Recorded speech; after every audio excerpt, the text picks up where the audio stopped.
I'm Corey Walmsley, and I'm the author of the Soul Sisterhood series.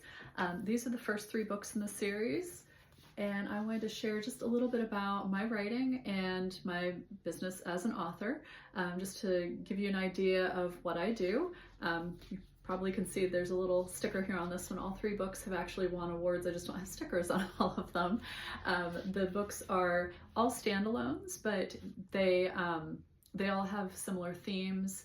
So these are all best friend stories with a side of sweet romance, and there's a little history and adventure all woven in, because I believe that stories should be multifaceted and have lots of layers and not just be one simple storyline, because our lives are not that way at all. I love having something that's really complex and makes you think. Nothing that's like you have to focus really hard to be able to follow the story, but something that really gives you something to latch onto and keeps you intrigued.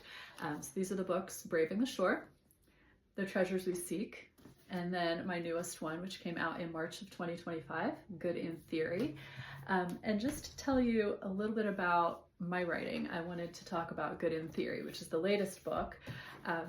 This one is about a woman who loses her job, her home, and her boyfriend all in one day, and this forces her to reconnect with her cousin, who she hasn't seen in 10 years. They used to be best friends, but then they separated. Her cousin left, and she had no idea why.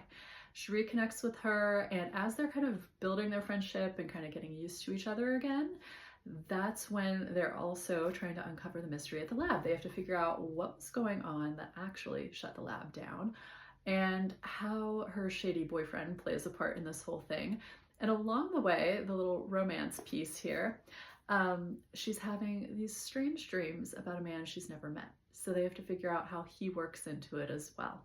And this is sweet and dorky and just a fun book that has a really clever ending, and it's actually fooled a lot of people, even people who normally read my books, and I know that they're the kind of people that my test is if they can be fooled by the plot of the story and they can't figure out the ending. That's how I know I've hit it, and I know this one did that. So this story actually came from some of my experience as a PR writer. I have a dual degree, biology and English, so I used to work at a Department of Energy lab as a scientific writer, and I got to do a lot of PR pieces. And some of the fun stuff I got to write about was the scientists' lives. They are multifaceted. It's not just some old dude in a lab coat. It's people of all ages, people of all backgrounds, all ethnicities from all over the world who get to work in these labs, and they have a variety of really interesting pursuits outside of the lab. So that's when I started thinking about who these people are at their core.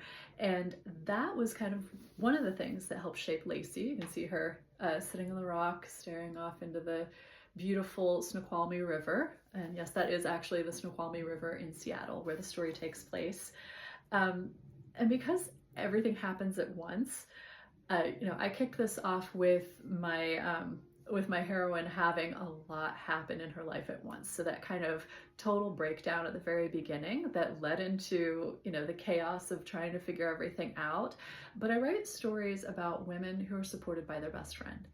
And in this case, Lacey's cousin ends up being such a wonderful support. She's so even keel and calm and supportive, but of course she's a flawed character too. So she has one little thing from her past that ends up being kind of her own personal breaking point. And because of that, she's a good support for Lacey, because Lacey can actually see, like, I'm not the only one that's going through crazy stuff. Which, we all want to be recognized, and we all want other people to see us for who we are and to be able to say, hey, I fit in here, because we're all kind of busted up. So the themes that I like to explore in my books are friendship, of course, because I write best friend stories. I always explore personal growth, because that's something that I felt like in my personal life, like I'm 45, I didn't get a lot of that. It was more like, hey, you've got to learn, and then you go get a job. And then, as an adult, I'm kind of floundering. Okay, well, what now? What's my next thing? Finding my own place has been very interesting, especially, the different journeys the different paths that my journey has taken me on. But I wanted to blend that with some like lighthearted stuff. So you've got your heavier challenges, but then you've also got your comic relief. So it keeps it from being too lesson-y. It's not a pedagogy. It's something that is a lot more fun to experience, but it also makes you think. It gives you something to take home. My character Lacey was partially shaped by a friend's daughter who just got her PhD actually about a year before this book came out.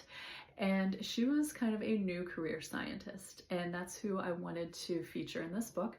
Lacey has just started her career, and for anybody who's been through that stage, they know it's not easy. You have, been through this with your peers all this time, and all of a sudden you are thrown into the deep end.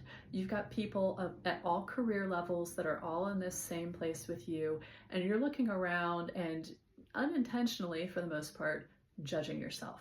And you're going, how am I supposed to stack up to, that person that's been here for 10 years and that person who's been here for 20 years when all I have is my education and a little bit of courage. That made her a really fun character to write because I could give you this real experience of stepping into a space where you've never been before.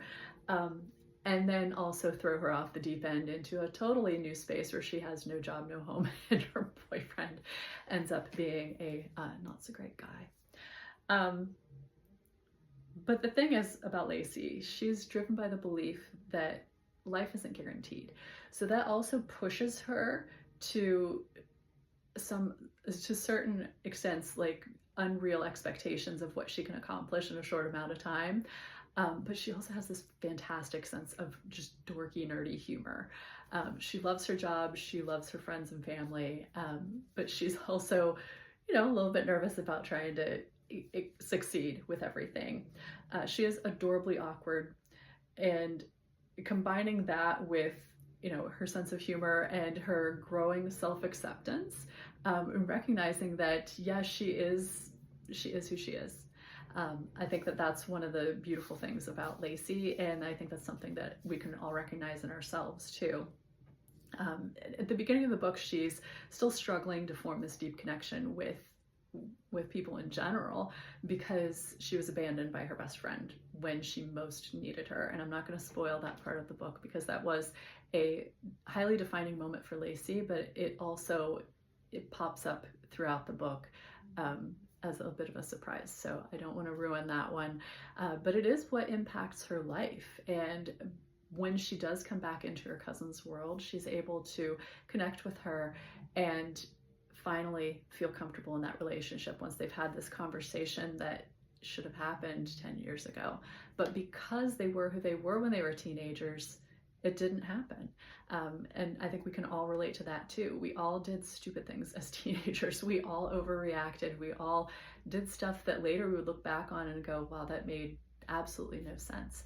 And giving Lacey and Saoirse the opportunity to reconnect and heal that was a really fun thing for me to do. I think it was, healing in and of itself to be able to write about that.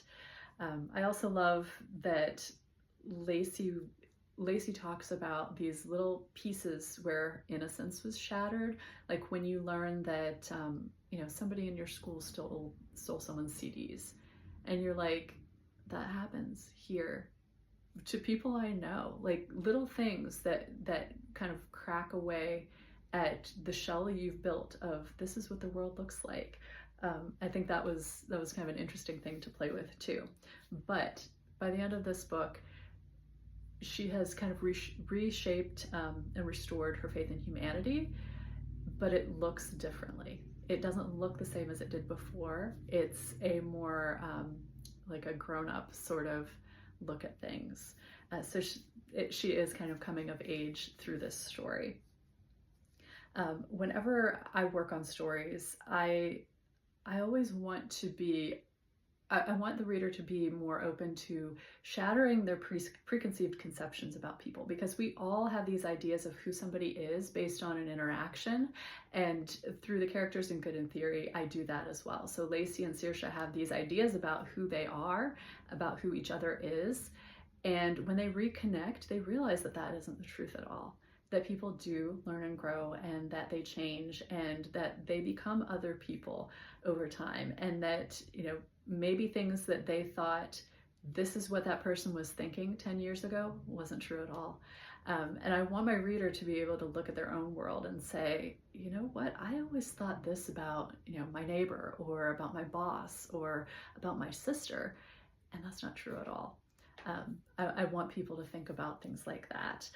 And, you know, growing through hardships, and I think that we all end up doing that. We all end up growing through these challenges in our lives, and the power of forgiveness and understanding comes into play there. Like, you have to understand that everybody is coming at things from different perspectives, and because of who we are, we're building our perception on everything that we've experienced, and that's all in here. That's not out here.